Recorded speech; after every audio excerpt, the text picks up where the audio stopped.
Tyson Fury had some kind words for Alexander Volkanovski this week. In an interview leading up to his boxing match against Francis Ngannou this Saturday, Tyson said, "I've been in that situation all year," reacting to Volk's post-fight comments. "I've not boxed since last year, early December of 2022, and I didn't even know if I would box again. Out of the blue, all of this has come, and now I've got not one but 2 fights lined up." What I would say to Alexander is to keep going. He's a very good professional athlete, and you win some, you lose some. Dust yourself off, get back in there, and kick ass. Conor McGregor announces he will be attending Francis Ngannou versus Tyson Fury. In a new voice memo, Conor explains both fighters' methods to victory. What's up, guys? The notorious Conor McGregor here. Just getting on to happily announce I will be heading to the Kingdom of Saudi Arabia early AM tomorrow for the big heavyweight blockbuster fight between boxer Tyson Fury and mixed martial artist Francis Ngannou. Crossover boxing. MMA ventures over to boxing once again, and this time in the Kingdom, and this time with the heavyweights. I'd like to talk about the bout.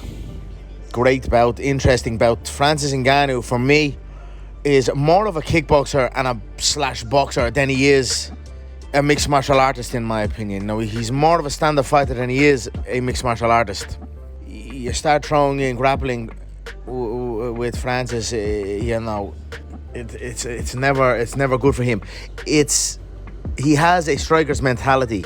This will stand to him in this bout. He has a tall ask with Tyson Fury, but any man can land a shot. Tyson can.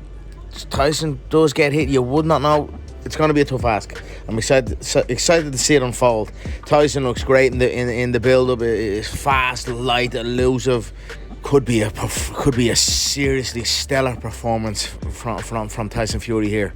Francis has big power.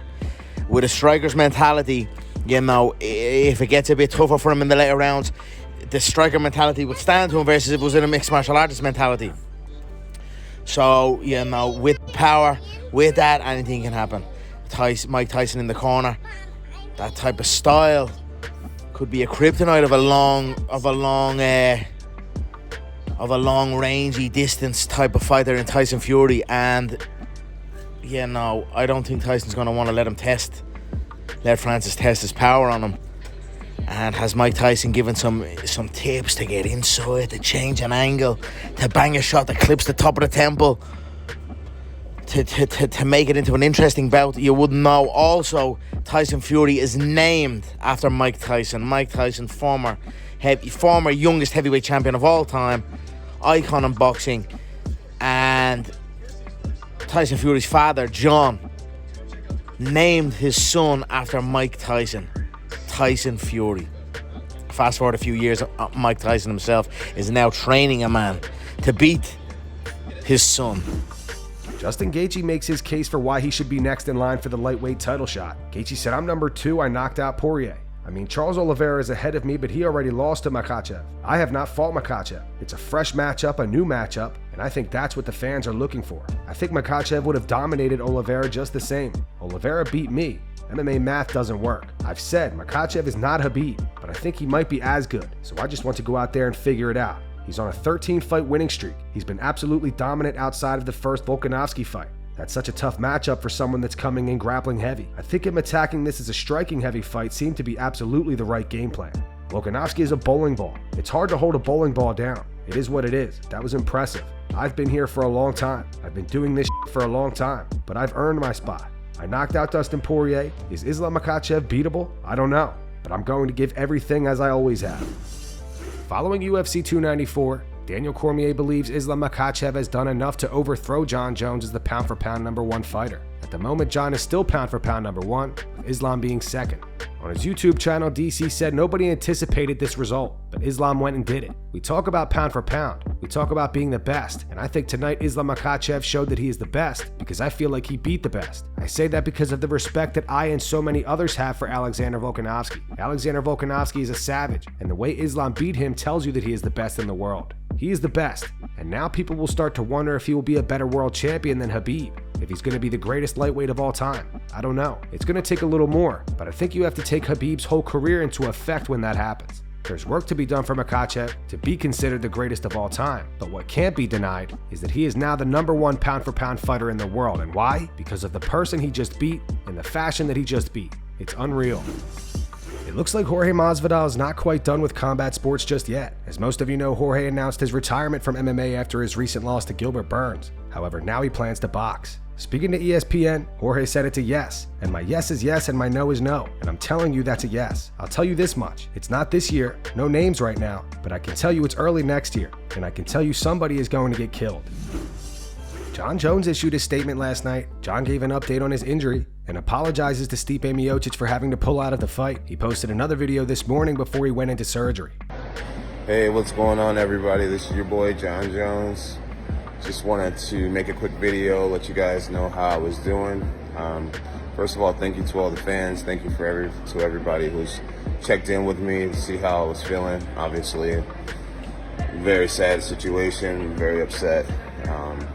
But I've been through a lot of things in life, and injuries is a part of being an athlete.